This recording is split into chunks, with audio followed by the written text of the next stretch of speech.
दोस्तों, आपके दिमाग में भी कभी ना कभी यह सवाल जरूर आया होगा कि ईश्वर है या नहीं। तो चलिए जानते हैं आज की इस कहानी के माध्यम से कि आखिर बुद्ध ने क्यों कहा कि ईश्वर नहीं है। कहते हैं कि गौतम बुद्ध अपने जीवन काल में अपने प्रवचनों से मानव जीवन में क्रांति लाई थी, और हम जानते भी हैं कि गौतम बुद्ध की बातों में जीवन जीने की कला की चाबी छुपी हुई है। उनके जीवन में घटित हुई घटनाओं से बहुत कुछ सीखने को मिलता है। ऐसे ही एक घटना के बारे में आज मैं आपको बताऊंगा। गौतम बुद्ध के समय में एक सवाल उनसे अक्सर पूछा जाता था कि ईश्वर है या नहीं, और हर बार बुद्ध एक अलग जवाब देते थे। ईश्वर के बारे में पूछा गया यह सवाल आज भी पहेली है, और बुद्ध के समय में भी पहेली ही था। लोगों ने यह सवाल कई बार बुद्ध से पूछा, लेकिन बुद्ध ने कभी भी इसका सही जवाब नहीं दिए। एक बार की बात है, एक ज्ञानी पंडित गौतम बुद्ध का प्रवचन सुनने आया करता था, और वह पंडित उनकी बातों से सहमत भी था। वह मानता था कि गौतम बुद्ध एक ज्ञानी पुरुष हैं। एक बार बुद्ध ध्यान की मुद्रा में बैठे हुए थे, और वह व्यक्ति उनके पास गया और उनसे पूछा कि हे बुद्ध, कृपया आप मुझे बताएं कि ईश्वर है या नहीं।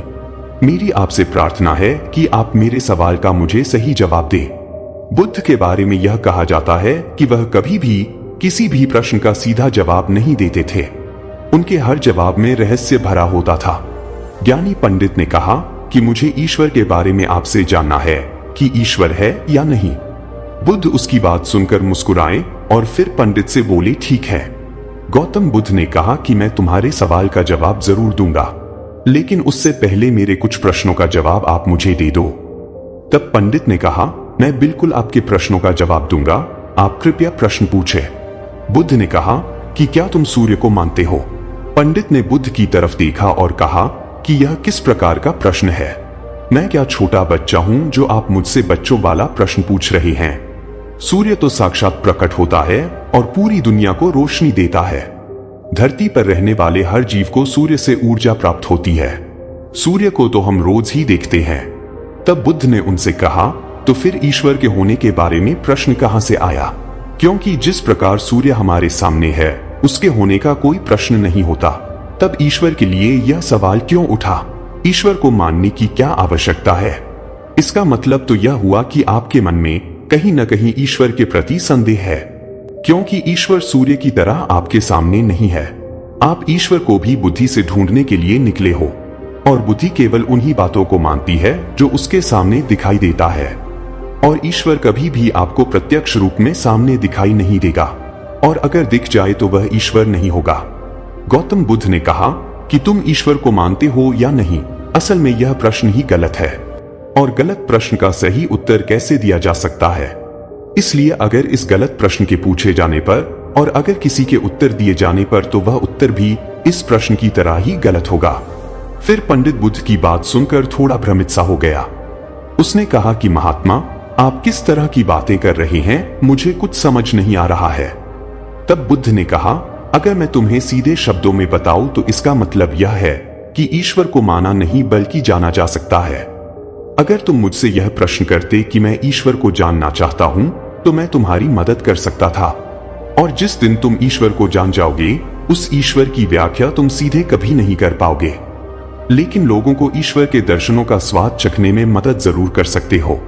तुम कभी अपना अनुभव किसी को दे नहीं सकते हो, लेकिन किसी को अनुभव कराने में सहायता जरूर कर सकते हो। दोस्तों, आपने बुद्ध के जीवन की कितनी कहानियां किस्से सुने होंगे। वहां आपने देखा होगा कि बुद्ध ने कभी भी ईश्वर के बारे में स्पष्ट नहीं कहा, और इसकी वजह से कई बार बुद्ध के ऊपर उंगलियां भी उठी। लोगों ने यहां तक कहा कि बुद्ध कुछ भी नहीं जानते, क्योंकि बुद्ध इस तरह के प्रश्नों का ठीक से उत्तर कभी नहीं देते थे। गौतम बुद्ध इस तरह के प्रश्नों से हमेशा बचा करते थे, क्योंकि ईश्वर और आत्मा के संबंध में कोई उत्तर दिया ही नहीं जा सकता है, और अगर कभी देना भी पड़े तो वह उदाहरण के माध्यम से उसे समझाने का प्रयास करते थे, क्योंकि ईश्वर और आत्मा के संबंध में कोई उत्तर दिया ही नहीं जा सकता है, यह संभव ही नहीं है। और मेरा यह मानना है कि बुद्ध को सचमुच ज्ञान प्राप्त हुआ था। वह उस ईश्वर का अनुभव कर चुके थे, और कोई भी व्यक्ति जो इस अनुभव को प्राप्त कर चुका हो, वह कभी भी ईश्वर के बारे में या ज्ञान के बारे में सीधा सीधा कभी नहीं बताता। वह आपके प्रश्न को बीच में ही लटका देता है क्योंकि वह चाहता है कि आप उसका स्वाद खुद चखें। गौतम बुद्ध ने कभी वह गलती नहीं की जो आज के कुछ धर्मगुरु कर रहे हैं। कहने का मतलब है कि जितने भी ज्ञानी पुरुषों ने ईश्वर के बारे में स्पष्टीकरण किया, उनके अनुयायियों ने उनके धर्मगुरुओं द्वारा ईश्वर के बारे में कही हुई बातों को मान लिया और अपने अलग अलग समुदाय बना लिए। और फिर क्या हुआ आप यह देख ही रहे हैं। उन गुरुओं द्वारा दी गई प्रामाणिकता के आधार पर आज वह सभी समुदाय एक दूसरे के दुश्मन बने हुए घूम रहे हैं और हथियारों के दम पर यह प्रमाणित करना चाहते हैं कि मेरा गुरु सही है, मेरा ईश्वर सही है। वह लोग यह कहते हैं कि तुम अपनी ईश्वर को छोड़ो और हमारे ईश्वर को मानो, क्योंकि हमारा ईश्वर सत्य है। अगर कोई व्यक्ति ईश्वर की सीधी व्याख्या कर देगा तो अज्ञानियों की भीड़ उसकी बातों को मान लेगी। वह भी ईश्वर का अनुभव कभी नहीं करेगी। वह भीड़ तो केवल आपकी कही गई बातों के आधार पर किताबें लिख देगी और हाथ में तलवार लेकर चल पड़ेगी कि हम अपने समुदाय को बढ़ाएंगे, अपने धर्म को बढ़ाएंगे, प्रसार करेंगे।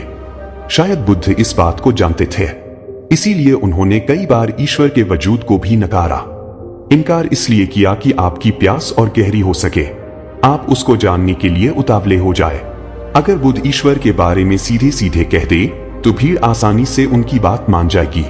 और ऐसे ही हमने धरती पर ना जाने कितने ही ईश्वर और भगवान को जन्म दे दिया है।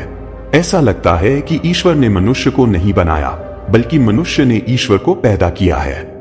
तो दोस्तों, गौतम बुद्ध की कहानी से हमें ये शिक्षा मिलती है कि भगवान को मानना नहीं बल्कि जानना चाहिए और उसका अनुभव लेना चाहिए।